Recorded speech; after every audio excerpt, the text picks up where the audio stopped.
welcome back to my channel Sew Amelia, where I talk all about sewing a handmade wardrobe for myself and for my children. I'm so excited to be back this week sharing some more of my sewing adventures with you all. I did take a little bit of a break in December as I was just spending time with my family. There was a lot going on for us, both good and the not so good of course, but we did end up having a really lovely Christmas and I hope you did too. Now going into the new year, I'm really looking forward to sharing my sewing adventures with you again on my YouTube channel, and I do hope you'll subscribe and follow along as I do just that. Today's video, we're going to jump straight in, is all about my plans for my sewing in January. Now these may go across into February as well. It's a busy month for us here, starting back into school and back into routines with 3 busy children doing lots of different things, but we'll see how we get on. There has been a little bit of sewing over December, just bits and bobs here and there as I managed to squeeze in some sewing time around the children.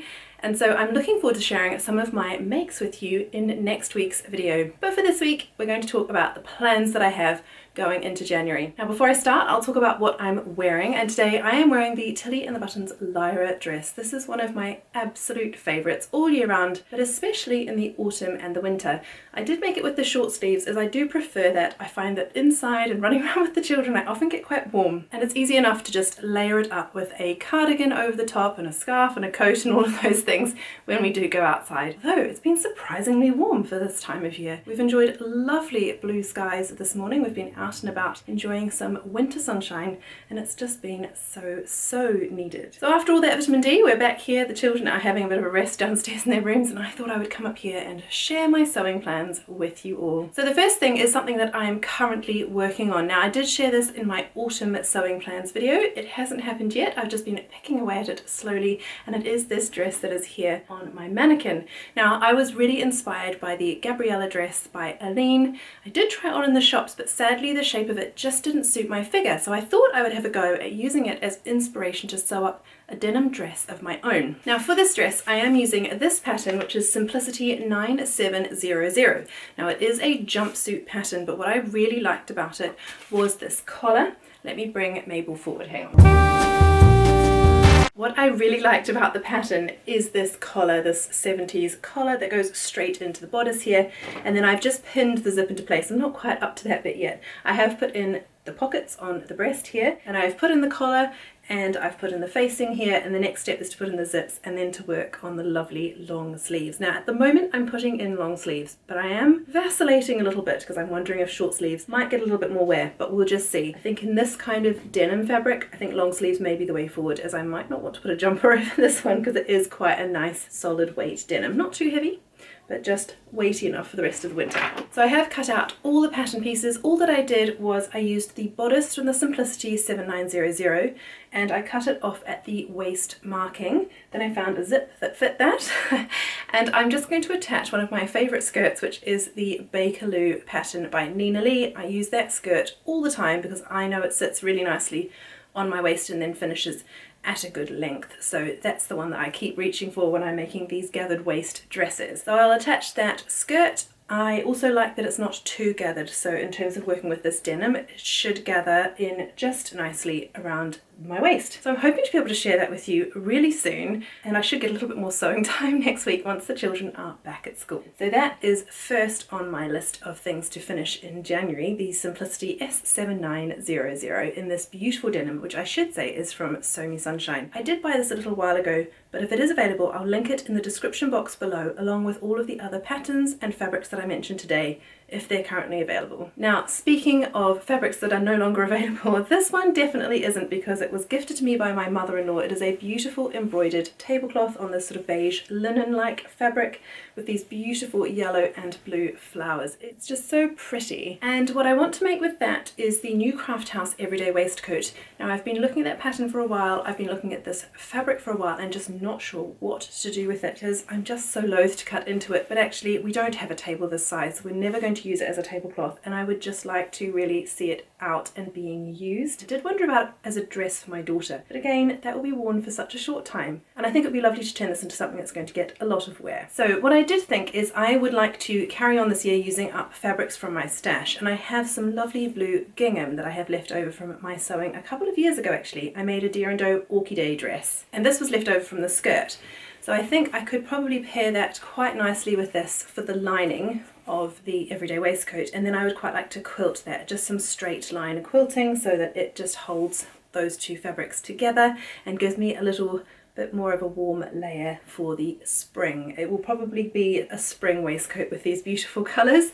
I am playing around with some other fabrics, so if you're not sure about that gingham, let me know in the comments below and I might see if I can find something else, but I do think those will work really nicely together. The gingham picks up the lovely blue of these lighter flowers here, and then I might see if I can find this beautiful cornflower blue in perhaps one of my cotton fabrics, or I might go and find a fabric somewhere in that cornflower blue, just a plain cotton for the bias binding which goes around the edge of that waistcoat and also makes the ties.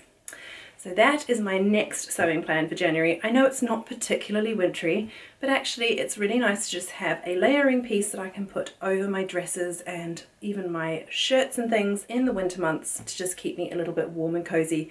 And I think because the weather has not been so very cold, I've actually got spring sewing in mind, so that's why this is next on the list for me. Now the next project is one that I actually bought over the winter break, and it is one of the Guthrie and Ghani Sewing Society kits.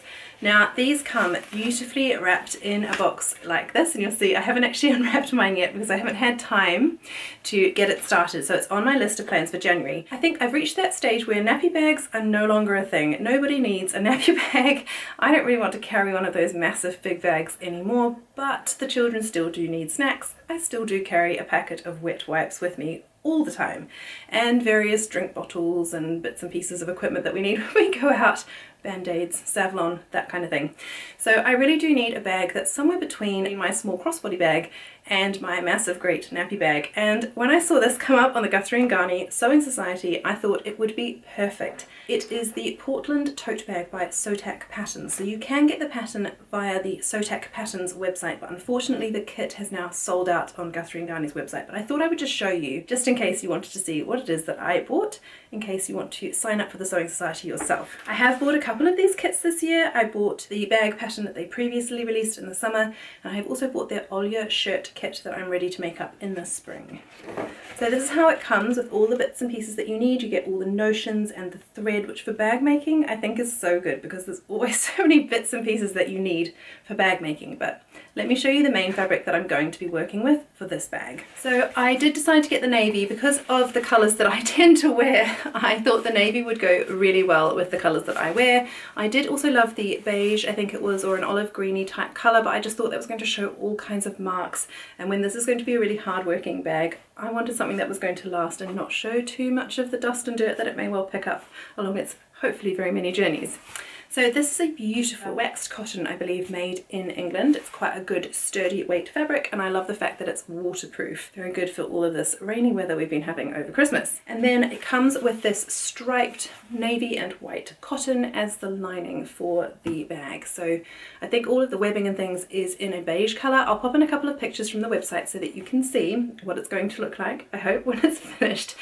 But I think this is one of the next projects that I might start on after I finish my Simplicity 7900, because over this break I keep reaching for a bag like this one and I just don't have one, so I keep carrying about all sorts of different supermarket bags, which is fine, but it would be nice to have something a little bit more long lasting and that looks a little bit more smart. So I'm going to go for this, I think, as my next project, and I am looking forward to showing you that one soon.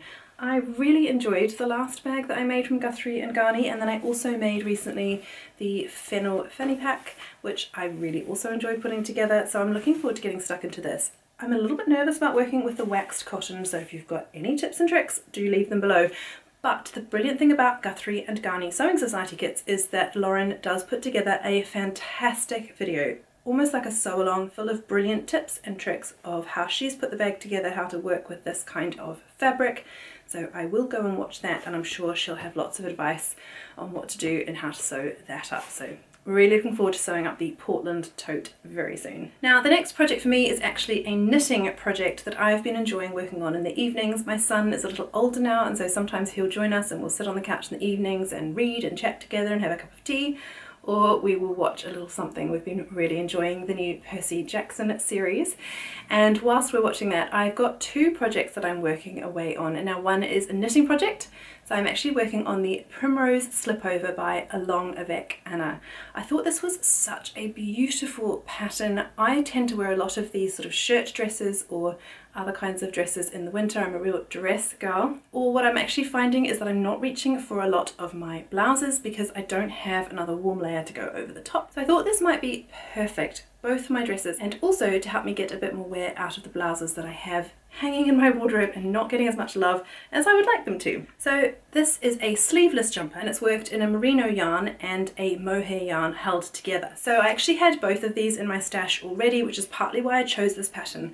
I had some of this cash merino yarn by Sublime left over from some baby knitting that I did a while ago, and I really want to get it used up because it's such beautiful soft yarn. And I also have some of this Rops Kid Silk mohair that I bought a while ago. They don't look perfect on camera, but actually they go together really, really well. And I'll show you how far I've got. So not very far yet. I had to learn how to do German short rows to shape this. So this is the neck here, and I'll do the ribbing across the top at the end, and then the shoulders, and I'm just basically knitting down to where I want this to go to. I think I wanted this to be more of a cropped length, so I'm going to be quite careful about how long I make this. I do have to obviously add some ribbing at the bottom. So I am looking forward to carrying on working with that one. It's a very, very straightforward knit. It is just stocking stitch now that I've done those German short rows to get the length I want, which is just perfect. It's great for a night on the sofa chatting with my children, watching a film or something, or even just to pick up whilst they're playing nicely. So that's been a really lovely project to pick up over the Christmas period, and I'm looking forward to carrying on working on my Primrose Slipover. And the other project I've been picking up and working on over the Christmas break has been this smocked dress. Now you can see it's just the front panel so far, but all the pieces are cut out. Now I could not resist this beautiful fabric from Bell & Boo. It's a beautiful border print fabric by Michael Miller, who have collaborated with Bell & Boo to make this fabric. Now it is quite a dark colour, but I think it will be beautiful as sort of a wintry dress, perhaps even going into the spring. And because it's so nice and dark, it will be a great practical kind of day smocked dress, if you will. And I'm just enjoying smocking with these different colours. I've not really used much green before, but it's been really fun to just pick this up and do some smocking of an evening on the sofa. I've only got a couple more rows of that smocking left to do, and then I'm going to put some bouillon roses, I think, in the middle of that pattern just to brighten it up a little bit. I think I'm going to use one of these beautiful brighter sort of red colours that you can see in the toadstools on the pattern down the bottom to sew some bouillon roses, perhaps that red and a cream colour. And then that will be ready to sew up into the Children's Corner Lee dress. So this is the pattern here. It's just a very simple girls smocked dress. You can also make it unsmocked with just a plain yoke piece. It's just a very simple style dress. I absolutely love this one. I've been making it for her since she was a baby. I actually had to buy the next size up. So the pattern comes in 2 size brackets. I think it's newborn to 3 and then sizes 4 to 8. So, well, not newborn, it might be like 3 to 6 months maybe. Anyway, it's a beautiful pattern. I have used it and used it and used it. I think I've cut out every size so far. The best thing about it is that every size comes printed in the pattern. So sizes 4, 5, 6, 7 and 8 are all inside here, so you can cut out the pattern. You don't have to trace it because the next size up is there for you when you're ready to cut that size out. So I have to say I love that because I don't have to trace it out every time. I can just cut out the next size.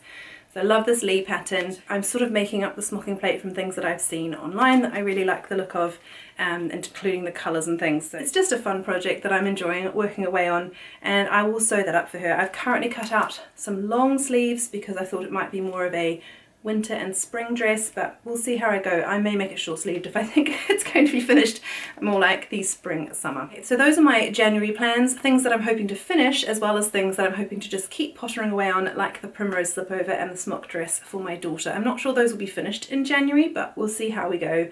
I'm hoping to have them finished soon so that I can wear that Primrose Slipover. I think it will be a really, really hard-working piece in my wardrobe. The only other thing I've bought that will arrive this month, I haven't got it yet, but I'm very excited to see it arrive in the post, is a quilting kit. Now I have looked at these quilting kits from Alice Caroline for a very long time. If you've watched my videos before, you'll know I love Liberty fabric. Adore it. I love all those prints. I know they're not for everyone, but they're definitely for me.